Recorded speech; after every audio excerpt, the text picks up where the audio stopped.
আসসালামু আলাইকুম প্রিয় শিক্ষার্থী, তোমরা সবাই কেমন আছো? আজকের লাইভটি স্পেশালি নবম, দশম এবং এসএসসি পরীক্ষার্থী যারা 2025 এসএসসি পরীক্ষা দিবা তাদের জন্য স্পেশাল। আজকে তোমাদের জন্যই এই লাইভটি করা। তোমরা যারা আমার সাথে যুক্ত থাকবে পুরো লাইভটি জুড়ে তোমরা কমেন্ট করে জানাবে যে কে কোথা থেকে দেখছো এবং তোমরা যে বিষয়গুলো তোমাদের বোঝাবো এগুলো ক্লিয়ার বুঝতে পারছো কিনা। আজকের আমাদের আলোচনার বিষয় হচ্ছে ঢাকা বোর্ড 2017 সালের সাধারণ গণিতের যে 30টি এমসিকিউ ছিল, ওই 30টি এমসিকিউ প্রশ্ন আমরা সংক্ষিপ্ত আলোচনার মাধ্যমে নির্ণয় করব এবং সবগুলো সমাধান করব।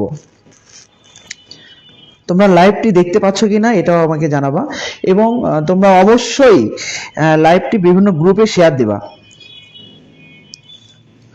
তোমরা যে যেখান থেকে দেখছো অবশ্যই লাইভটি শেয়ার দিবা, শেয়ার দিয়ে সবার ভিতরে ছড়িয়ে দিবা।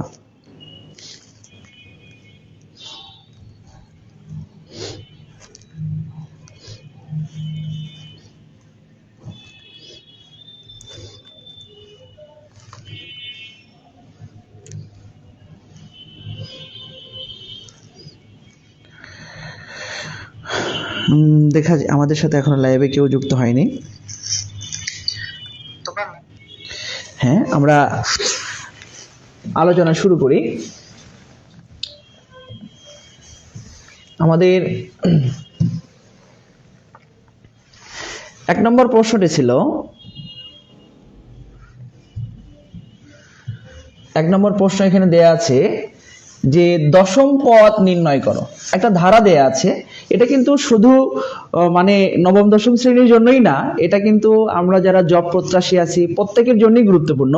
কারণ আমরা এই পেজে এতদিন জবের ক্লাস নিয়েছি, আজকে আমি ভাবলাম যে আমাদের যারা এসএসসি পরীক্ষার্থী, যেহেতু সামনে এপ্রিল মাসে আমাদের এসএসসি 2025 শুরু হবে, এই জন্য ভাবলাম যে এসএসসি 2025-এর জন্য কিছু একটা করা দরকার। এই জন্য আমি এই উদ্দেশ্যেই আজকে আমি ঢাকা বোর্ড 2017 সালের প্রশ্ন সমাধান করাবো।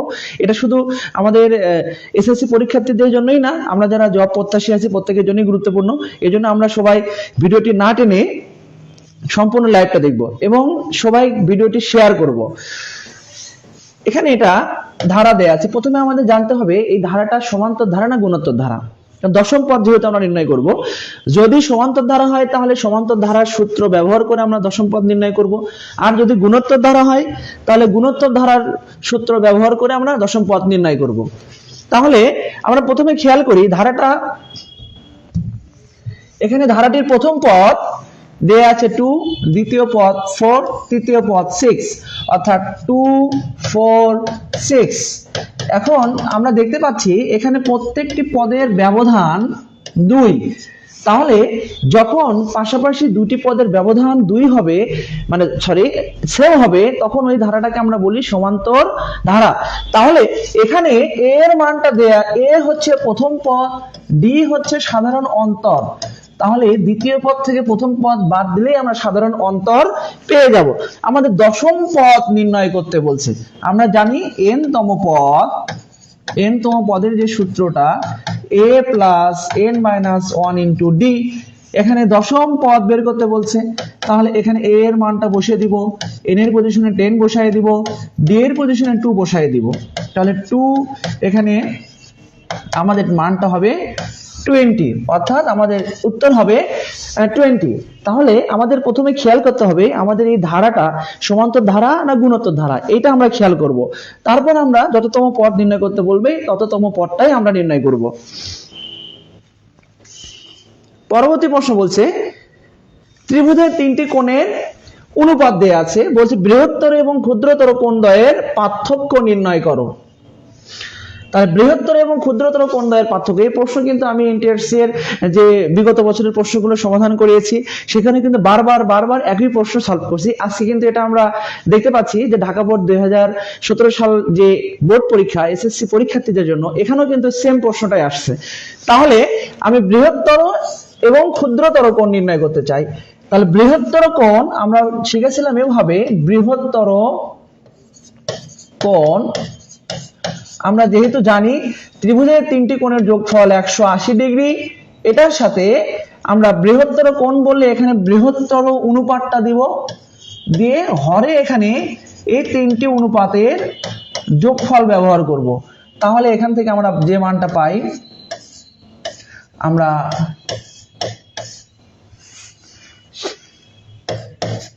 যদি এটা কেটে দিই তাহলে যাবে 1, তাহলে 5 15 75 ডিগ্রি। এবার আমরা যদি ক্ষুদ্রতর কোণ বের করি, সেম ক্ষুদ্রতর কোণ, তাহলে ক্ষুদ্রতর কোণের পরিমাণ এখানে যেটা আছে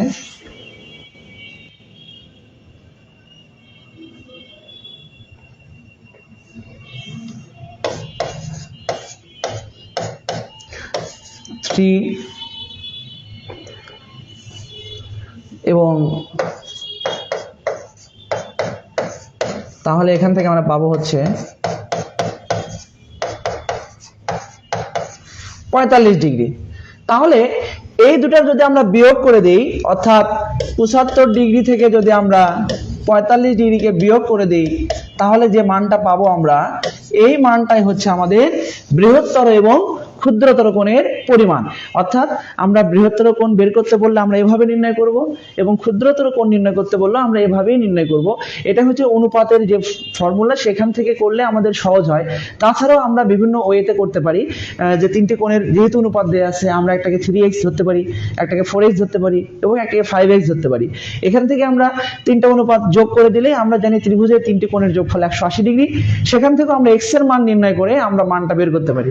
যেটা সুবিধাজনক মনে হবে সেই নিয়মেই করতে হবে। আপনারা ক্লিয়ার শুনতে পাচ্ছেন কিনা এটা জানাবেন। এবং আমাদের যে শিক্ষার্থীরা, আজকে আমি আগেই ঘোষণা দিয়েছিলাম যে আজকে আমরা ঢাকা বোর্ড 2017 সালের প্রশ্ন সমাধান করব। আমাদের সাথে যে সকল শিক্ষার্থী আছো সবাই তোমরা জানাবা যে কে কোথা থেকে দেখছো। সুষম পঞ্চভুজের একটি শীর্ষকোণ কত ডিগ্রি? পঞ্চভুজ, ষড়ভুজ, অষ্টভুজ, বহুভুজের শীর্ষকোণ নির্ণয়ের যে সূত্রটা, এটা তোমরা লিখে রাখবা, n-2 into 180 degree divided by n। এটা আমরা এই সূত্রটা তোমরা মাথায় রাখবা যে সুষম পঞ্চভুজ, তাহলে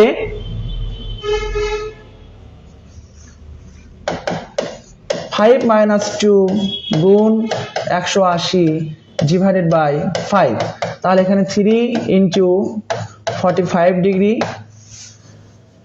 যদি 5 দ্বারা কেটে দিই তাহলে এখানে হবে 3 5 15, সম্ভবত আমাদের 36 ডিগ্রি হবে,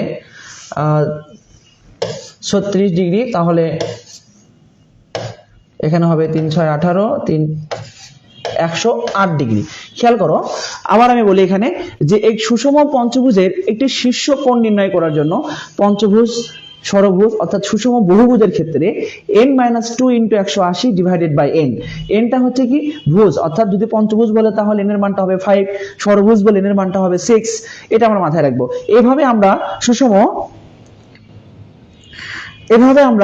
সুষম বহুভুজের শীর্ষকোণটা নির্ণয় করতে পারবো। মুফতি আব্দুল কুদ্দুস মোল্লা বলেছেন, আসসালামু আলাইকুম স্যার, কেমন আছেন? আমি আলহামদুলিল্লাহ ভালো আছি, আপনি কেমন আছেন এবং আপনি কোথা থেকে দেখছেন এটা জানাবেন। এখানে আমাদের একটা বহু নির্বাচনী এমসিকিউ প্রশ্ন দেয়া আছে, আমরা এই প্রশ্নটা নিয়ে একটু কাজ করি। বলছে এবিসি ত্রিভুজ একটি সমকোণী ত্রিভুজ হবে যদি এর বাহুগুলোর দৈর্ঘ্য, আমরা জানি যে কোন ত্রিভুজ সমকোণী হওয়ার শর্ত হচ্ছে যে কোনো দুইটি বাহুর বর্গের যোগফল তৃতীয় বাহুর বর্গের সমান হবে। তাহলে এখানে আমরা খেয়াল করি, 1 নম্বর যে শর্তটা দেয়া আছে 5 square plus 12 square is equal 13 square, দেখি এখানে সমান হয় কিনা। 25 144 169, তাহলে এখান থেকে 169 ইকুয়াল টু 169, তাহলে 1 নম্বর শর্ত সঠিক। এবার 2 নম্বর শর্তটা দেখি, এখানে কি আছে 6 স্কয়ার প্লাস 8 স্কয়ার, এখানে 10 স্কয়ার, তাহলে এখান থেকে পাচ্ছি আমরা 36 প্লাস 64 ইজ ইকুয়াল টু 100, তাহলে এখান থেকে পাবো 100 ইজ ইকুয়াল টু 100। তাহলে 2 নম্বর শর্তটা সঠিক। আর 3 নম্বরটা দেখি এখানে কি আছে 7 square plus 8 square equal to 10 square, তাহলে এখানে 7 7 49, এখানে হবে, এখানে আমরা জানি 100, তাহলে এখান থেকে পাবো হচ্ছে 0 130 নট ইকুয়াল 100। অর্থাৎ আমরা দেখতে পাচ্ছি প্রথম দুটো শর্ত মিলেছে কিন্তু তৃতীয় নম্বর শর্ত মেলেনি। অর্থাৎ আমরা আরো সহজে বলি যে যখন তিনটি বাহু দেয়া থাকবে ওই তিনটি বাহুর ভিতরে ক্ষুদ্রতর দুইটা বাহুর বর্গের যোগফল যদি বৃহত্তর বাহুর বর্গের যোগফলের সমান হয় তাহলে ভাববো ওই তিনটি বাহু দ্বারা একটি সমকোণী ত্রিভুজ গঠন করা সম্ভব। তাহলে আমাদের উত্তর হবে 1 এবং 2।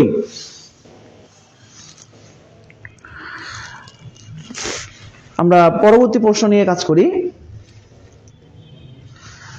আপনি বরিশাল থেকে দেখছেন, আপনাকে অশেষ ধন্যবাদ।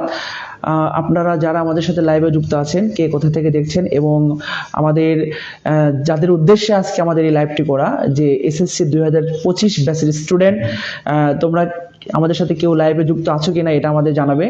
মানে যদি কেউ লাইভে থাকো তাহলে অবশ্যই কমেন্ট করে জানাবে। আমরা পরবর্তী প্রশ্ন দেখি 5 নাম্বার। একটি সমবাহু ত্রিভুজের বাহুর দৈর্ঘ্য 2 মিটার, ক্ষেত্রফল নির্ণয় করতে বলছে। তাহলে সমবাহু ত্রিভুজের বাহুর দৈর্ঘ্য দেয়া আছে, তাহলে আমরা জানি সমবাহু ত্রিভুজের ক্ষেত্রফল √3 / 4 ইনটু বাহু স্কয়ার। তাহলে এখান থেকে আমরা √3 / 4 ইনটু 4 এটা কেটে দিব, দিয়ে এখানে আমরা পাচ্ছি শুধু √3। তাহলে আমাদের উত্তর হবে √3 বর্গ মিটার। তাহলে সমবাহু ত্রিভুজের ক্ষেত্রফল দেয়া থাকলে আমরা বাহুর দৈর্ঘ্য নির্ণয় করতে পারি, আবার বাহুর দৈর্ঘ্য দেয়া থাকলে আমরা ক্ষেত্রফলটাও নির্ণয় করতে পারি। আপনারা লাইভটি শুনতে পাচ্ছেন কিনা অবশ্যই জানাবেন।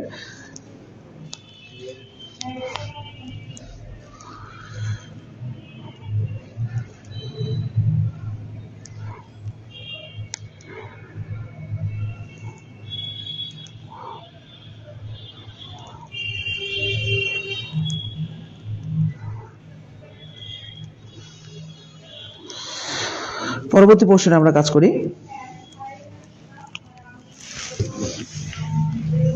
আমরা পরবর্তী প্রশ্ন নিয়ে কাজ করি। পরবর্তী প্রশ্নটা আমাদের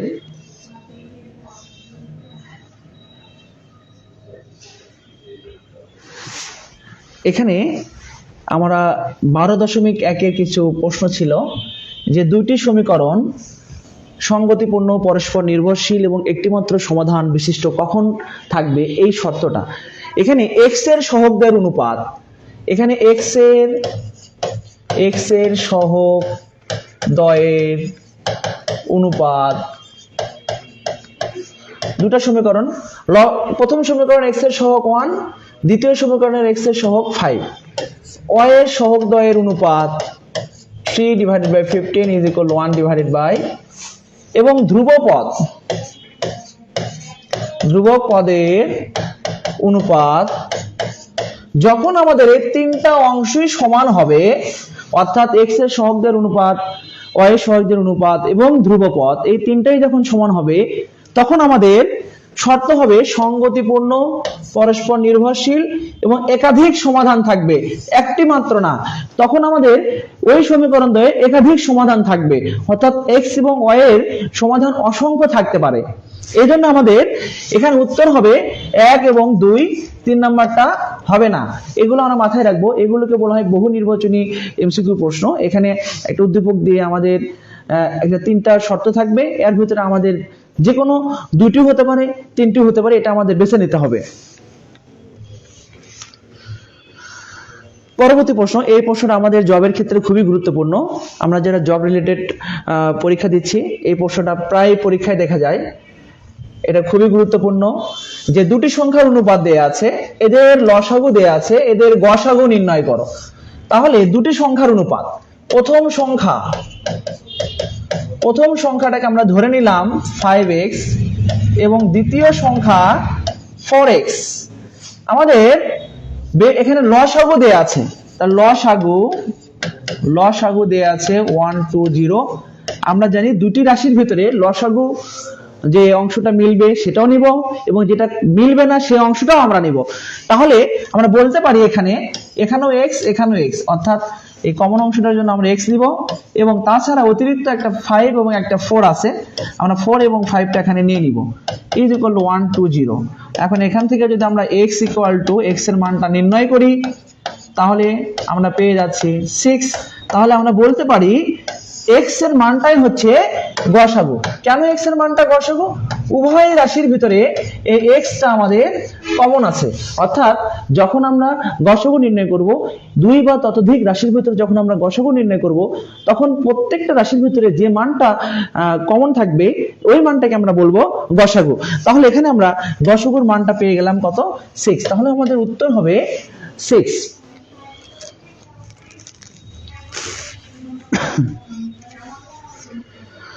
আমরা পরবর্তী প্রশ্ন দেখি। এখানে বলছে নিচের তথ্যের আলোকে 9 এবং 10 নং প্রশ্নের উত্তর দাও। এটা হচ্ছে আমাদের একটা উদ্দীপক থাকবে, সেই উদ্দীপকের সাহায্যে আমরা দুটি প্রশ্নের সমাধান করব। প্রথম উদ্দীপক, এখানে পদার্থ উপাত্তের গাণিতিক গড় নির্ণয় করো। আমরা প্রত্যেকেই জানি গড় সমান সংখ্যাগুলোর সমষ্টি ভাগ হচ্ছে মানে মোট সংখ্যা। এখানে আছে 13, 19, 17, 14, তারপর আছে হচ্ছে এখানে 16, তারপর 15, তারপর 18 এবং 20। টোটালি সংখ্যা কয়টি আছে? 1, 2, 3, 4, 5, 6, 7, 8। তাহলে এখানে আমাদের 8 দ্বারা ভাগ করতে হবে। এটা খুবই সহজ, কারণ গাণিতিক গড় আমরা প্রকাশ করি যে সংখ্যাগুলোর সমষ্টি দ্বারা মোট উপাত্ত সংখ্যা, অর্থাৎ যে কয়টি উপাত্ত ছিল ওই কয় দ্বারা ভাগ করলে আমাদের এখানে গাণিতিক গড়টা নির্ণয় হয়ে যাবে। পরবর্তী প্রশ্ন, পদার্থ উপাত্তের মধ্যক নির্ণয় করতে বলছে। এখানে মধ্যক নির্ণয় করতে গেলে আমাদের উপাত্তগুলোকে আগে সাজাইতে হবে ঠিকভাবে। আমাদের উপাত্তগুলো মধ্যক নির্ণয় করতে বলছে, একটু খেয়াল করুন। যখনই আমরা কোনো উপাত্ত দেয়া থাকবে, ওই উপাত্ত থেকে যখন আমরা মধ্যক নির্ণয় করবো, আমাদের শিক্ষার্থীরা যে ভুলটা করে যে এটাকে মানের ক্রমানুসারে না সাজিয়ে সরাসরি মাঝখানের মানটা আগে মধ্যক হিসেবে বিবেচনা করে। এখানে প্রথমে মানটাকে মানের ক্রমানুসারে সাজাইতে হবে। প্রথমে 13 নিলাম, তারপর 14, তারপর 15, তারপর 16, 17, 18, 19, 20। এখন এখানে টোটালের মান আছে 8টি। আমরা প্রথমে 3টি বাদ দিয়ে দেই এবং পরের 3টিকে বাদ দিয়ে দেই। এখন এই মাঝখানের এই দুটি হচ্ছে মধ্যক। তাহলে মধ্যক কিভাবে নির্ণয় করব? এই দুটি সংখ্যা যোগ করে 2 দ্বারা ভাগ দেব। যদি তথ্য সারির জোড় সংখ্যার হয়, অর্থাৎ জোড় সংখ্যক হয়, তাহলে প্রথমে এবং শেষের দিকে সমান সংখ্যক মান বাদ দিয়ে মাঝখানে যে দুটো সংখ্যা পাবো ওই দুটাকে যোগ করে 2 দ্বারা ভাগ দিলে আমাদের মধ্যকটা নির্ণয় হবে।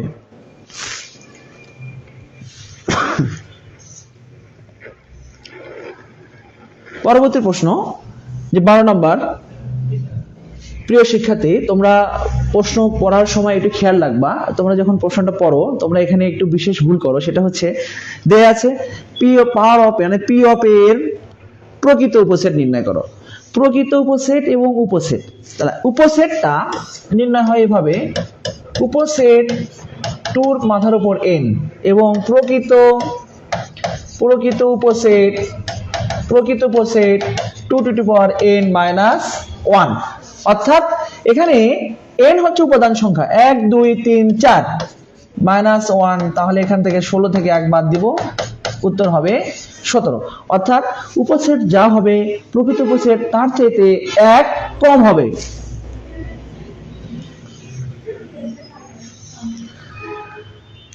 আমাদের একটু উদ্দীপক দেওয়া আছে, আমরা এই উদ্দীপক থেকে দুটো প্রশ্ন সমাধান করব।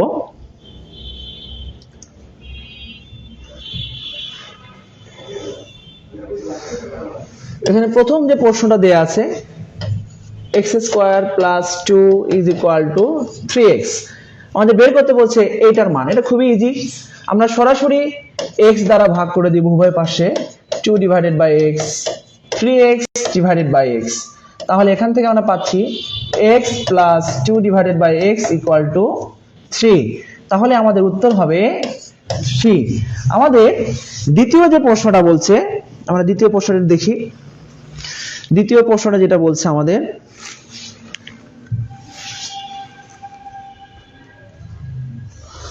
দ্বিতীয় প্রশ্ন দিয়ে খেয়াল রাখি আমরা কিন্তু প্রথম প্রশ্নের আমরা আগের প্রশ্ন যেটা সলভ করলাম ওখানে কিন্তু আমরা একটা আনসার পেয়েছিলাম যে x + 2/x = 3। এটা আমরা ওখানে পেয়েছিলাম। এখন আমাদের এখানে এইটার মান নির্ণয় করতে বলছে, দেখি এটা কিভাবে নির্ণয় করা যায়। এখানে 2/x লিখে যদি আমরা হোল কিউব দিই কোনো সমস্যা নেই। কেন? কারণ আমরা জানি 2 to the power cube is equal 8। তাহলে এই 8 কে আমরা ভেঙে নিলাম। এখন আমরা a কিউব প্লাস b কিউবের যে সূত্র জানি, a plus b whole cube minus 3ab into a plus b। আমরা এখানে মান বসে দিব। এটার মান অলরেডি আমরা এর আগের প্রশ্নে বের করেছিলাম, 3 মাইনাস 3, এটা x কেটে দিব, ইন্টু 2 ইন্টু 3, তাহলে এখানে হবে 27, এখানে হবে 18, তাহলে এখান থেকে আমরা পাচ্ছি 9। তাহলে আমাদের উত্তর হবে 9। এগুলো খুব সহজ প্রক্রিয়া, যারা তোমরা যখন এমসিকিউ সলভ করবা কিন্তু এই প্রশ্নগুলো খুব সহজেই উত্তর করতে পারবা। আমরা পরবর্তী প্রশ্ন নিয়ে একটু কাজ করি। এখানে এটা সূচকের অঙ্ক। আমাদের যারা আমরা জব প্রত্যাশী সবার জন্য সূচকটা খুবই গুরুত্বপূর্ণ। সূচকের এখানে এই অঙ্কটা দেয়া আছে, এটা খুবই সহজ একটা ওয়েতে দেয়া আছে। আমরা এই মানটা এবং এই মানটা কেটে দিব, দেওয়ার পর এখানে 16, এখানে থাকবে 2 দ্বারা এটাকে কেটে দিলে 2, ওপরে কোনো কিছু নেই কিন্তু এখানে হরে আছে 2। এখন এইটার অর্থ হচ্ছে বর্গমূল, বর্গমূল। তাহলে এখান থেকে আমরা পাবো হচ্ছে কত? 4। অর্থাৎ কোনো সংখ্যার পাওয়ার যদি হাফ থাকে ওইটাকে আমরা ওই সংখ্যার উপর বর্গমূল দ্বারা প্রকাশ করতে পারি। পরের অংশ, আপনারা যারা লাইভটি দেখছেন অবশ্যই লাইভটি শেয়ার করবেন, এবং প্রিয় শিক্ষার্থী তোমরা যারা আমাদের সাথে আছো লাইভটি বেশি বেশি শেয়ার করবে, বিভিন্ন গ্রুপে শেয়ার করে সবাইকে দেখার সুযোগ করে দাও। পরবর্তী প্রশ্ন লগ থেকে আসছে। এখানে আমাদের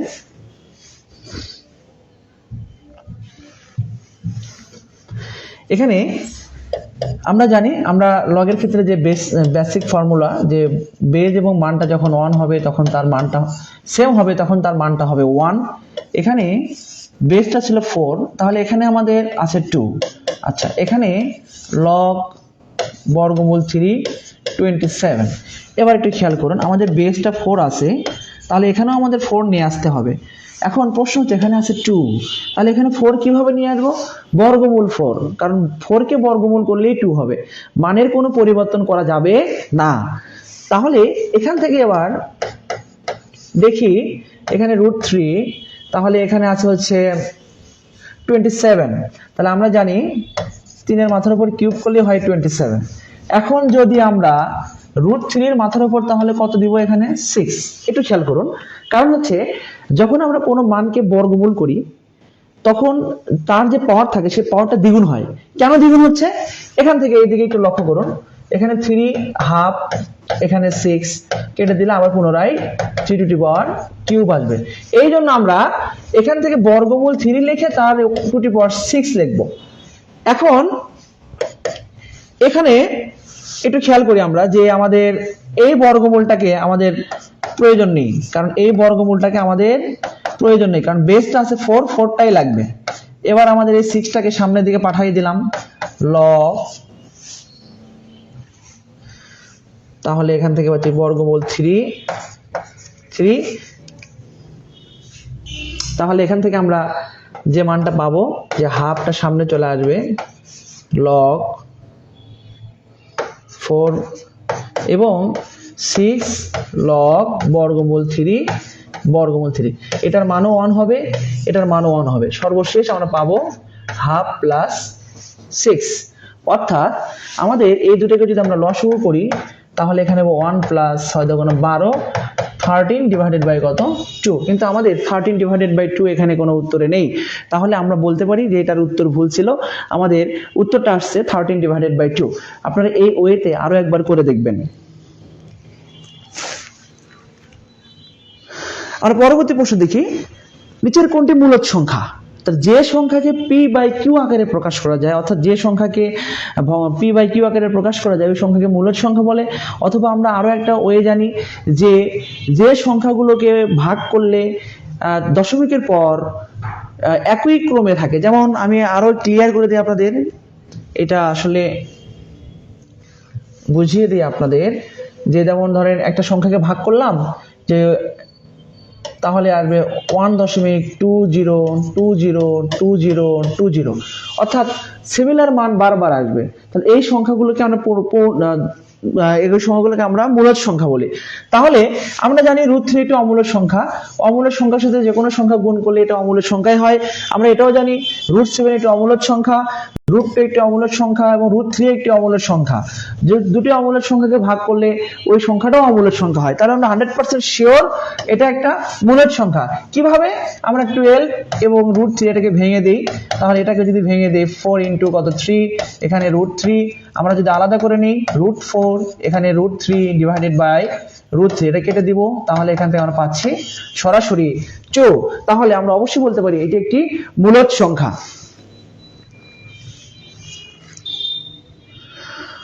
পরবর্তী প্রশ্ন, এখানে এই দুটো সমান্তরাল বলা আছে, বলছে এখানে বিইপি, বি কোথায়? এই যে বি, ই এবং পি, এই কোণটার পরিমাণ নির্ণয় করতে বলছে। তাহলে খেয়াল করুন এই টোটাল কোণটা কিন্তু 180 ডিগ্রি, এখানে 120 আছে, তাহলে এখানে কত ডিগ্রি হবে? 60 ডিগ্রি। তাহলে এটাও কত ডিগ্রি হবে? 60 ডিগ্রি। কারণ আমরা জানি দুটি সমান্তরাল সরলরেখার অনুরূপ কোণদ্বয় পরস্পর সমান এবং একান্তর কোণদ্বয় পরস্পর সমান যদি একটা ছেদক থাকে, অর্থাৎ এই দুটো ছিল পরস্পর সমান্তরাল, এটা হচ্ছে ছেদক, তাহলে এই কোণ এবং এই কোণ পরস্পর সমান। যেহেতু এই কোণ 60 ডিগ্রি, সুতরাং এই কোণটাও আমাদের 60 ডিগ্রি হবে। এটা আমাদের খুবই সহজ প্রক্রিয়া ছিল, এগুলো নিয়ে অত ভাবার কোনো কারণ নেই, শুধুমাত্র একটু লজিক মনে রাখতে হবে যে যদি সমান্তরাল সরলরেখার একটা ছেদক থাকলে তাহলে অনুরূপ কোণগুলো পরস্পর সমান এবং একান্তর কোণগুলো পরস্পর সমান। এখানে তথ্যের আলোকে বলছে, একটা তথ্য দেয়া আছে, এই তথ্যের আলোকে 22 নম্বর এবং 23 নম্বর প্রশ্ন উত্তর করতে বলছে আমাদের। এখানে এটা 2x এবং এটা x, বলছে এ সি বি এই কোণের পরিমাণটা নির্ণয় করতে বলছে আমাদের। তাহলে আমরা জানি ত্রিভুজের তিনটা কোণের যোগফল, 180 ডিগ্রি। তাহলে এখান থেকে পাচ্ছি 3x = 90 ডিগ্রি, তাহলে x = পাচ্ছি আমরা 30 ডিগ্রি। তাহলে এই কোণটার পরিমাণ, অর্থাৎ এই কোণটার পরিমাণ হচ্ছে 30 ডিগ্রি। এটা কিন্তু খুব সহজে আমরা নির্ণয় করতে পারলাম, কারণ আমরা জানি এখানে এই চিহ্ন দেয়া আছে, আমরা এটা 90 ডিগ্রি অর্থাৎ সমকোণী ত্রিভুজ, ত্রিভুজের তিনটি কোণের যোগফল 180 ডিগ্রি ধরে নিয়ে আমরা x এর মানটা নির্ণয় করে ফেলেছি। পরবর্তী প্রশ্ন কি দেয়া আছে দেখে নিই, বিসি সমান কত সেন্টিমিটার, অর্থাৎ বিসি এর মানটা বের করতে হবে। চিত্রটা আমাদের খেয়াল করতে হবে, বিসি এর মানটা আমাদের নির্ণয় করতে বলছে। একটু খেয়াল করুন, আমাদের বিসি এর মানটা, আমি চিত্রটা একটু আপনাদের সুবিধাতে আরো একবার অঙ্কন করে নিই। এখানে এটা হচ্ছে এ, এটা হচ্ছে বি, এটা হচ্ছে সি, এই বাহুটা হচ্ছে 4 এবং এই কোণটা অলরেডি আমরা 30 ডিগ্রি বের করেছি। আমাদের বের করতে বলছে বিসি, এটা হচ্ছে লম্ব, এটা হচ্ছে ভূমি। আমাদের লম্ব এবং ভূমির সাথে কমিউনিকেশন, আপনাদের ত্রিকোণমিতিক অনুপাত সম্পর্কে প্রিয় শিক্ষার্থী তোমাদেরও ধারণা আছে এবং যারা আমরা জব প্রত্যাশী প্রত্যেকেরই ধারণা আছে যে tan θ = আমরা জানি লম্ব ডিভাইডেড বাই ভূমি। tan θ সমান লেখা যায় লম্ব ডিভাইডেড ভূমি। তাহলে আমরা যদি এখানে লিখি tan 30 ডিগ্রি সমান লেখা যায় লম্ব ডিভাইডেড বাই ভূমি, তাহলে এখান থেকে আমরা বলতে পারি tan 30 ডিগ্রির মান হচ্ছে 1/√3 4, এটা হচ্ছে বিসি। এখান থেকে আমরা ইজিলি পাচ্ছি বিসি সমান 4√3, অর্থাৎ আমরা স্পষ্ট বলতে পারছি এখানে বিসি এর পরিমাণ 4√3।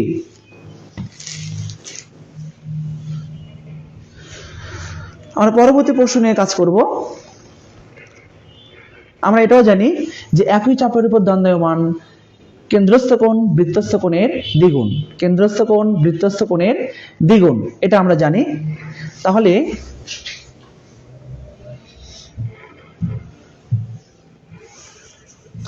অর্থাৎ আমাদের বের করতে বলছে এখানে বিএসি, এই কোণটার পরিমাণ বের করতে বলছে। এই কোণটার পরিমাণ 20 ডিগ্রি হবে। এখন যদি তোমরা বলো কিভাবে 20 ডিগ্রি হচ্ছে, তাহলে আমরা ধরি এখানে যেহেতু 20 যোগ আছে, আমরা জানি যে এই আমরা একটা প্রমাণ জানি যে বি ও সি কোণ = 2 × BAC কোণ।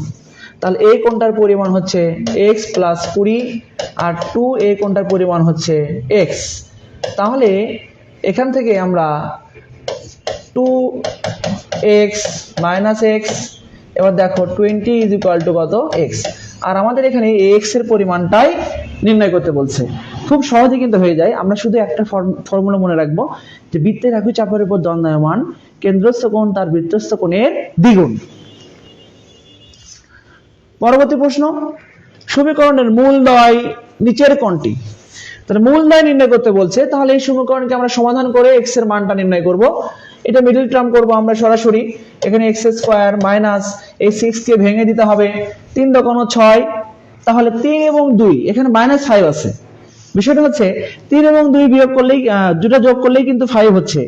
তাহলে এখানেও মাইনাস, এখানেও মাইনাস, দুটাই মাইনাস, তাহলে পুরো রাশিটার ভিতরে সবগুলোই মাইনাস হয়ে যাবে। কারণ পুরো রাশির ভিতরে সবগুলো মাইনাস হলে তখন আমাদের সমাধানটা আসবে না।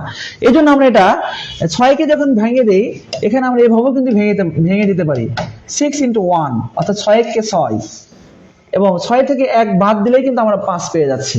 তাহলে এখানে আমরা লিখতে পারি 6x + x - 6 = 0। আমরা প্রথম দুইটার পদের ভিতরে x কমন নিব এবং পরের পদের ভিতরে +1 কমন নিব। কোনো কিছু নেই, তাহলে অবশ্যই এটা 1 থাকবে, এবং চিহ্ন সামনে যে চিহ্ন থাকবে ওই চিহ্নটাই আমরা ব্যবহার করব। আমরা জানি একাধিক মানের গুণফল শূন্য হলে প্রত্যেকটির মান সমান শূন্য হয়, অর্থাৎ x - 6 = 0 এবং x + 1 = 0। তাহলে x এর মান হবে 6, x এর মান হবে -1, অর্থাৎ উত্তর হবে 6, -1। সমীকরণের মূল নির্ণয় করতে বললে আমরা এভাবে সমীকরণের মূলদ্বয় নির্ণয় করব। এবং আমরা এটাও জানি একটা দ্বিঘাত সমীকরণের মূল হবে 2টি, 3 ঘাত সমীকরণের মূল হবে 3টি, 4 ঘাত সমীকরণের মূল হবে 4টি। এখানে tan θ সমান দেয়া আছে, এটা আমরা ত্রিভুজের সাহায্যে নির্ণয় করব। আমরা খুব সহজে ত্রিভুজের সাহায্যে মান নির্ণয় করতে পারবো। এখানে tan θ = 4/3 দেয়া আছে। আমরা প্রথমে এটা চিত্র অঙ্কন করব, এটা থিটা কোণ ধরে নিব। আমরা জানি tan সমান লম্ব ডিভাইডেড বাই ভূমি। এখানে অতিভুজের মানটা বের করার জন্য লম্ব স্কয়ার এবং ভূমিকে স্কয়ার করে দিলে এখানে আমরা মানটা পাবো 5। আমাদের বের করতে বলছে cosec θ। cosec সমান আমরা জানি যে অতিভুজ ডিভাইডেড বাই লম্ব।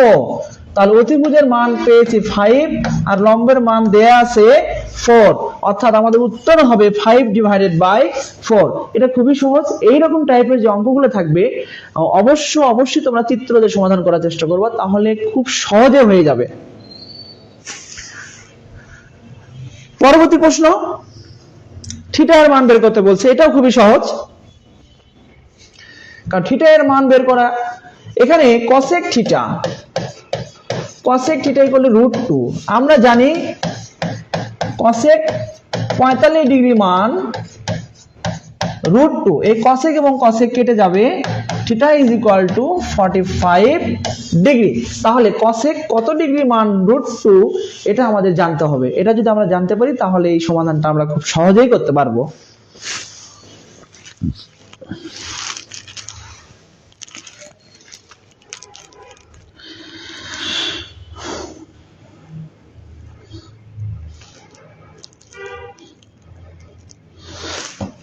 তারপর আমরা পরবর্তী প্রশ্ন এবং সর্বশেষ প্রশ্ন নিয়ে আমরা কাজ করব।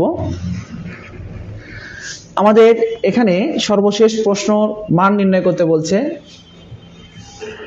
যে 1 - tan স্কয়ার 30 ডিগ্রি এবং 1 + tan স্কয়ার 30 ডিগ্রি।